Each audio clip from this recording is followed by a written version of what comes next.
150 applications. That is the number a young man gave on national television recently. 150 applications and no offers for the jobs in the field he trained for. And then he said the sentence that should have stopped the room. I feel like it might not even exist in 10 years' time. This is the job that he was talking about. So now I've got to find something else. And for nearly 20 minutes, a panel of serious people discussed it. The economics, the politics, the graduate unemployment figures, important conversations, all of them.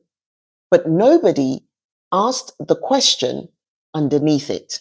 Nobody asked what it does to a person to train for a future that is dissolving while they reach for it.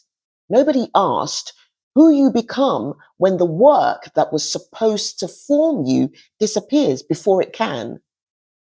By the end of this video, you will understand that what is happening to you or to someone you love is not a motivation problem and not a skills problem. It is an interruption of becoming.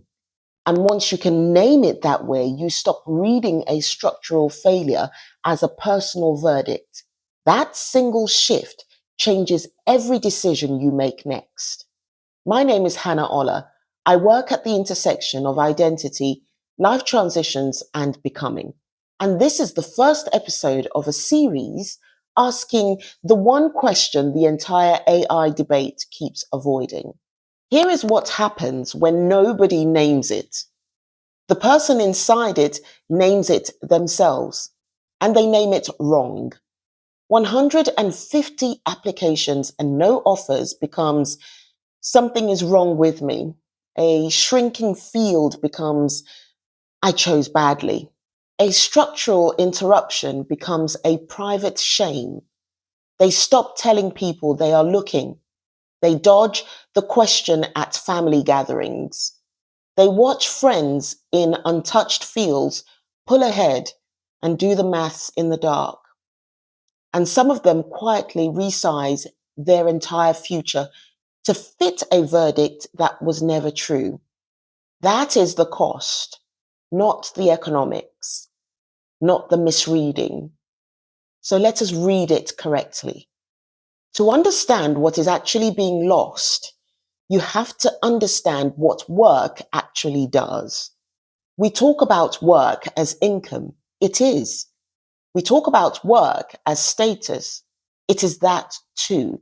But underneath both, work does something we almost never say out loud. Work forms people. The early years of any career are not really about output. They are about construction, the repetition that builds judgment, the mistakes that build instinct, the small responsibilities that teach you gradually that you are someone who can be trusted with larger ones. A professional self is not issued with the contract. It is assembled slowly through the work itself. Now hold that thought, because on that same program, an audience member said something that deserved its own headline, but never got one. She works with these tools daily, and she said, the routine jobs AI is likely to replace are precisely the jobs that build the experience to be competent. She can use AI well, she said, because she has the knowledge to critique what it gives her. A generation that produces with AI before building that knowledge will not be able to question it, only accept it. The jobs AI is replacing first are not the most complex ones. They are the ones that teach you how to think, which means we are not just losing jobs.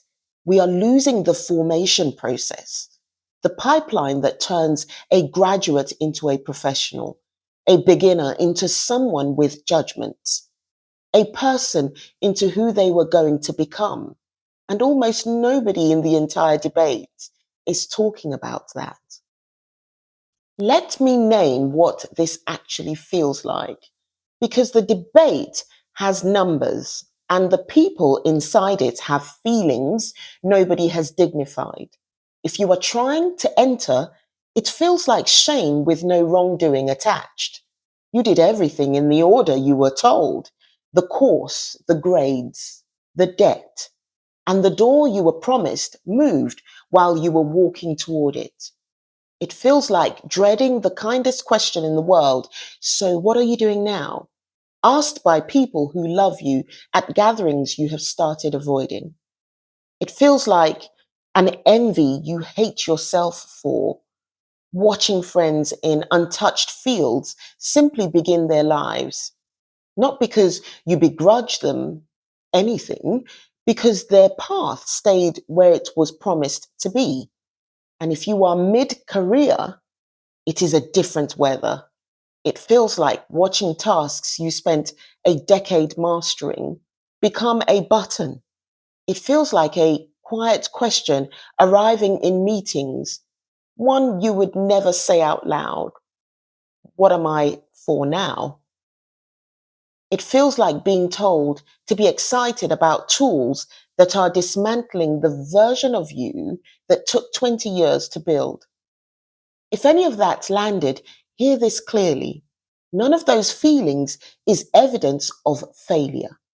They are the entire human response to a formation process being interrupted. And an interruption is not a verdict, it is an event. Events can be navigated. Now, one more voice from that program, because he said the most important thing of the night and almost nobody followed it up. He said, "This is not really a challenge of AI, it is a challenge of choice.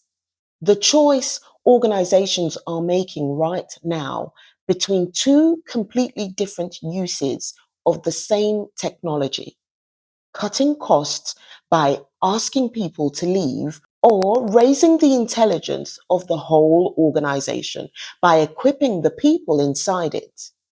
I want you to sit with that because it changes the story. When organizations choose to equip their people, the transition is demanding but navigable. People change with their work alongside it, supported through it. When organizations choose cost, the crisis is imposed on the worker, shown the door, and on the entrant who finds no door at all. Which means the thing you have been treating as your failure is in large part the downstream consequence of decisions made in rooms you were never in. You are not failing a fair test. The test changed and you were not consulted. That is not an invitation to bitterness. It is a correction of the record. Carry the part that is yours. Put down the part that never was. So, what do you actually do with this? Well, three things. Each one is yours, regardless of the economy. First, separate the structural from the personal. Say the sentence until it settles. The interruption is structural. The becoming is still mine. Two different things. Only one of them was taken. Second, protect the formation. If employment will not form you yet, choose rooms that will. Formation does not require a payroll. It requires repetition, responsibility, and feedback.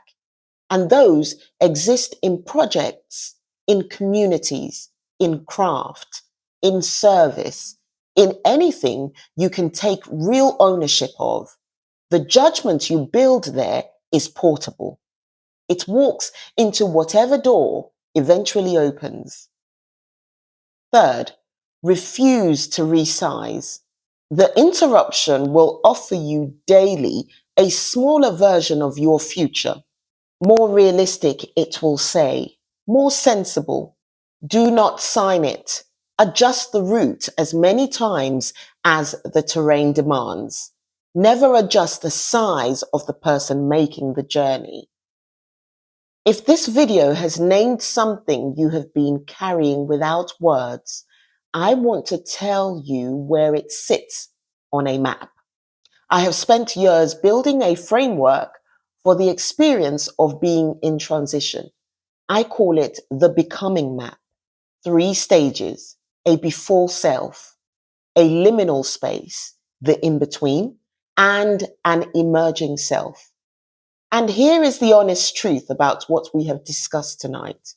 It describes something the map has never had to cover before.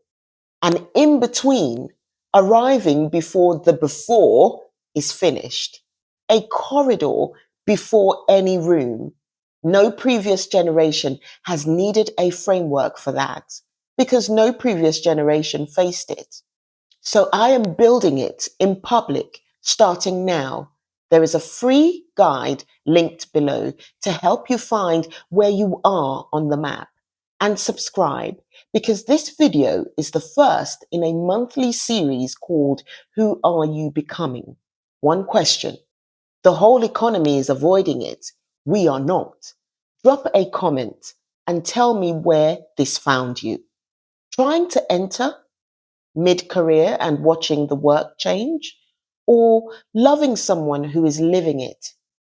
I read every single one, and the next episodes go where you tell me they are needed. My name is Hannah Ola. The work was interrupted. Your becoming was not cancelled.